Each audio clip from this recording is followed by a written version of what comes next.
ಇತ್ತೀಚೆಗೆ ಬಂದ ತುಂಬಾ ಸಿನಿಮಾಗಳು ಅವು ಡಿಫರೆಂಟ್ ಸ್ಟೋರಿಯಿಂದ ಬಂದ್ರೆ ಜನ ಅವುಗಳನ್ನ ನೋಡೇ ನೋಡ್ತಾರೆ ಅನ್ನೋದಕ್ಕೆ ನಮಗೆ ತುಂಬಾನೇ ಎಕ್ಸಾಂಪಲ್ಸ್ಗಳು ಇದಾವೆ. ಹಾಗೆ ಶಂಕರ್ ಅವರ ಡೈರೆಕ್ಷನ್ ಅಂಡ್ ಸ್ಟೋರಿ ರೈಟಿಂಗ್ ಅಲ್ಲಿ ಅದೇ ರಾಗ ಅದೇ ಹಾಡು ತರ ಸೇಮ್ ಕಾನ್ಸೆಪ್ಟ್ ಮೇಲೆ ಅದೇ ಓಲ್ಡ್ 20 ವರ್ಷ ಹಿಂದೆ ಇರೋ ರೂಟೀನ್ ನ ಅಪ್ಲೈ ಮಾಡಿದ್ರೆ ಹೀಗಿರೋ ಜನರೇಷನ್ ಅಲ್ಲಿ ಈಗ ಬರ್ತಾ ಇರೋ ಸಿನಿಮಾಗಳಲ್ಲಿ ವರ್ಕ್ ಆಗಲ್ಲ ಅನ್ಸುತ್ತೆ.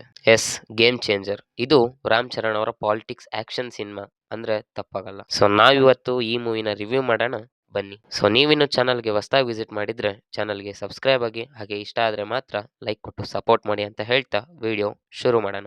ಮೂವಿಯ ಒನ್ ಲೈನ್ ಸ್ಟೋರಿ ಕಡೆಗೆ ಬಂದ್ರೆ, ರಾಮ್ ನಂದನ್ ಒಬ್ಬ ನಿಷ್ಠಾವಂತ IAS ಆಫೀಸರ್. ಕಾಂಪ್ರಮೈಸ್ ಅಂತೂ ಇಲ್ವೇ ಇಲ್ಲ. ಸೊ ಹೀಗಿದ್ದಾಗ ಕೆಟ್ಟವರು ಇವರ ವಿರುದ್ಧ ಬಿದ್ದಿರ್ತಾರೆ. ಸೊ ಅವರೆಲ್ಲ ಯಾರು, ರಾಮ್ ನಂದನ್ನ ಗುರಿ ಏನು, ಹಾಗೆ ಅಲ್ಲಿಂದ ಮುಂದೆ ಎಲ್ಲಿಗೆ ಹೋಯ್ತು ಸ್ಟೋರಿ ಅನ್ನೋದು ನೀವು ಸಿನಿಮಾದಲ್ಲೇ ನೋಡ್ಬೇಕು.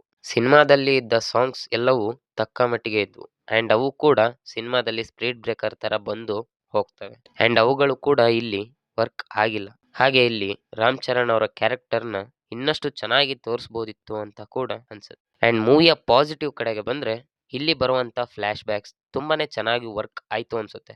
ಹಾಗೆ ಅವುಗಳು ಕನೆಕ್ಟ್ ಕೂಡ ಆದವು. ನೆಗೆಟಿವ್ಸ್ ಕಡೆಗೆ ಬಂದ್ರೆ, ಅಗೇನ್ ಶಂಕರ್ ಅವರ 80s 90s ಸಿನಿಮಾಗಳ ಸ್ಟೋರಿ ರೈಟಿಂಗ್ ಅಂಡ್ ಅವುಗಳು ಇಲ್ಲಿ ವರ್ಕ್ ಆಗಿಲ್ಲ.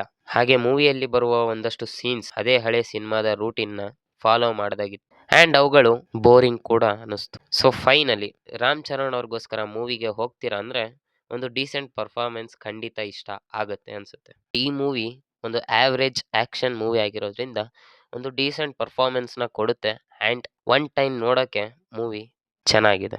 ಸೊ ಇಲ್ಲಿಗೆ ನಾನು ಹೇಳಕ್ ಬಂದಿದ್ದು ಮುಗೀತು. ವಿಡಿಯೋ ಇಷ್ಟ ಆದ್ರೆ ಮಾತ್ರ ಲೈಕ್ ಕೊಟ್ಟು ಸಪೋರ್ಟ್ ಮಾಡಿ, ಹಾಗೆ ಚಾನಲ್ ಇಷ್ಟ ಆದ್ರೆ ಮಾತ್ರ ಸಬ್ಸ್ಕ್ರೈಬ್ ಆಗಿ ಅಂತ ಹೇಳ್ತಾ ಆಸ್ ಯೂಶುವಲ್ ಮತ್ತೆ ಸಿಗೋಣ.